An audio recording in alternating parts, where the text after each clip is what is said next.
Hello and welcome to What We Learned Today. My name is Amber. I'm the mother of three amazing children, Jude, Bella, and Banks. Today we are going to go through how I plan out my homeschool year. We are very fortunate where we live. We don't have a lot of homeschooling rules, so we do have a lot of flexibility in how we homeschool. We do a 4-day school week, Monday through Thursday, and then Friday we try and do a field trip.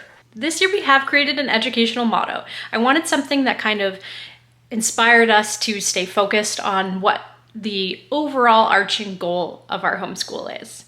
So our homeschool motto is exploring, empowering, and embracing the joy of lifelong learning. And this leads us to phase 1 of how I plan our homeschool year, goal setting. Goals provide us with a sense of motivation and an overall focus for our homeschool year. We like to set goals around each subject that we study, and we involve Jude in helping to set goals for himself as well. Here are a few of the goals we have set this year. Math. Improve skills in addition and subtraction. Learn how math relates to real-life scenarios. Writing. Write a short story and illustrate it. Language. Use Duolingo to learn Japanese. Phase 2. Subjects and curriculum. For phase 2, I like to lay out all the subjects and curricula that we're going to study for the year. This does sometimes evolve as we progress through the year and it changes. We're very flexible and like to adapt as things are thrown at us. Here are some examples of the curriculum we are using.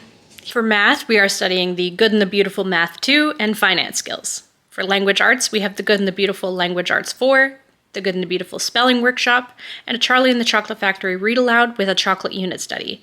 We're writing a short story, and he's keeping a journal and creating a yearbook of his year. For science, we have a paleontology unit, a nature study, and a weather and water unit, as well as a gardening unit. For geography, we're using the Great Canadian Adventure Workbook. For history, we're studying the Story of the World Volume 1 and using the activity book and doing the Great Canadian Adventure Smash Book. Phase 3, set a schedule. For a schedule, we are doing a 4-day school week, Monday through Thursday, and trying to do a field trip or co-op on Friday. We do approximately 3 hours of schooling a day, but it can sometimes go shorter or longer depending on how Jude feels that day. If he's really interested in a topic, we don't worry about timing. We also don't time out how long we spend on each subject. It's kind of just child-led. Our homeschool day does not start at a certain time. We kind of just go with the flow and gauge how everyone is feeling. So essentially it's more of a rhythm than a set schedule, but here's what we have planned. Closer to September, I also do a weekly breakdown where I plan out our lessons week by week.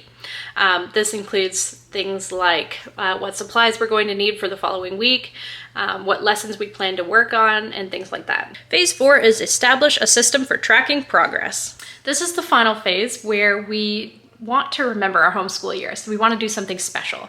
So this year we're going to be having Jude work on a digital scrapbook.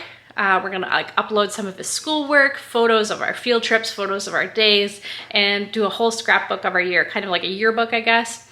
And that's how we're going to track our progress for the year. And that's essentially how we plan out our homeschool year. Everyone's homeschool journey looks different, everyone plans differently, but this is what works for us. I hope you enjoyed this video, and we'll see you next time on What We Learned Today.